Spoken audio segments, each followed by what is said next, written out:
Assalamualaikum warahmatullahi wabarakatuh dan selamat pagi semuanya. Perkenalkan, saya Azwandri. Saya dari institusi Sekolah Tinggi Ilmu Administrasi di Bengkulu pada prodi Ilmu Administrasi Bisnis. Semoga pada hari ini kita sehat selalu. Sebelum memulai kegiatan ini, marilah kita berdoa menurut agama kita percaya masing-masing. Berdoa selesai. Pada hari ini, saya akan menyampaikan materi pada pertemuan keempat sesuai dengan RPS yang telah dibuat, yaitu dengan materi pengolahan data deskriptif. Di mana pada tujuan pembelajaran ini kita harus menjelaskan konsep statistik deskriptif. Yang kedua untuk menghitung ukuran pemusatan dan penyebaran data. Selanjutnya untuk menyajikan data menggunakan tabel dan grafik, menafsirkan hasil pengolahan data dan statistik deskriptif. Apa itu statistik deskriptif? Statistik deskriptif adalah teknik untuk menyajikan dan meringkas data. Ini tidak digunakan untuk generasi atau referensi, tapi digunakan dalam laporan bisnis atau survei dan lain-lain. Jenis data dalam statistik deskriptif yang pertama terdiri atas data kualitatif yang merupakan kategori jenis kelamin misalnya, warna. Kemudian data kuantitatif yaitu merupakan angka misalnya pendapatan, umur. Kemudian itu skala. Skala merupakan skala nominal, ordinal, interval, dan rasio. Kemudian ukuran pemusatan central tendency yang mana terdiri atas 3. Yang pertama itu mean, merupakan jumlah nilai dibagi jumlah data. Median adalah nilai tengah data terurut. Modus itu nilai yang paling sering muncul. Contohnya, hitung rata-rata pendapatan 10 pelanggan. Kemudian, ukuran penyebaran itu terdiri atas rank varian standar deviasi, menunjukkan sejauh mana data menyebar dari mean. Rank atau jangkaan merupakan menunjukkan jarak antara data tersebar dan data terkecil. Semakin besar rank, semakin lebar besar datanya.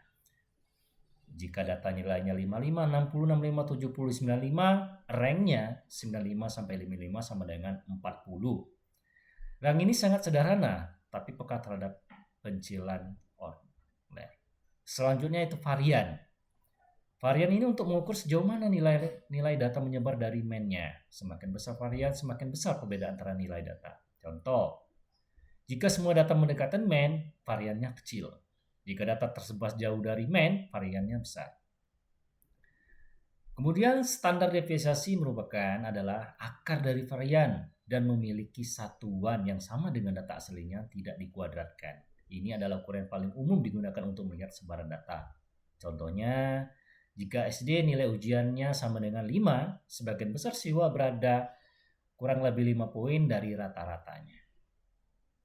Kemudian materi selanjutnya itu tabulasi dan distribusi frekuensi. Merupakan langkah-langkah yang pertama yaitu membuat tabel dulu untuk distribusi frekuensinya. Kemudian kita menentukan jumlah kelas dan intervalnya. Selanjutnya menyusun frekuensi absolut dan kumulatif. Nah, di sini juga kita dapat melihat metode penyajian data dalam grafik. Di sana kita dapat lihat grafik batang, histogram, poligon frekuensi, dan diagram lingkaran. Dalam studi kasus pengolahan data deskriptif itu terdiri atas kepuasan pelanggan, misalnya kita beri skala 1 sampai 5. Kemudian langkahnya membuat tabulasi, hitung mean, median, dan buat grafik. Kemudian interpretasi hasil untuk pengambilan keputusan. Setelah kita melakukan pengolahan tersebut, kita lakukan untuk pengambilan keputusan selanjutnya. Interpretasi data deskriptif terdiri atas dari 3. Tadi yang pertama adalah mean. Itu menggambarkan nilai rata-rata kinerja, misalnya rata-rata penjualan per hari, rata-rata pengeluaran pelanggan. Digunakan untuk membuat proyeksi target, misalnya target rata-rata penjualan. Berguna untuk perbandingan, misalnya antara cabang satu dengan lainnya. Kemudian arti median dalam bisnis, berguna saat ada ekstrim yang bisa menyelesaikan rata-rata, memberikan gambaran kondisi umum tanpa dipengaruhi nilai-nilai yang terlalu tinggi atau rendah. Cocok untuk menganalisis pendapatan gaji atau harga properti. Arti modus dalam bisnis menunjukkan tren paling populer dan produk paling laku digunakan untuk melihat preferensi pasar seperti ukuran baju paling laris, warna favorit konsumen, harga paling sering dipilih. Cocok untuk perencanaan stok, promosi, dan strategi penjualan. Demikian pemaparan materi dari saya. Kita lanjut pada sesi penutup, di mana berdasarkan hasil penjelasan tadi kita kemudian dapat menyimpulkan. Yang pertama, statistik deduktif itu menyebarkan data dan menjelaskan data. Ukuran pemusatan penyebaran penting dalam analisis awal, visualisasi dan memperjelas pola data. Demikian materi yang saya sampaikan. Jika ada kata yang salah, saya mohon maaf. Atas perhatiannya saya ucapkan terima kasih. Wassalamualaikum warahmatullahi wabarakatuh.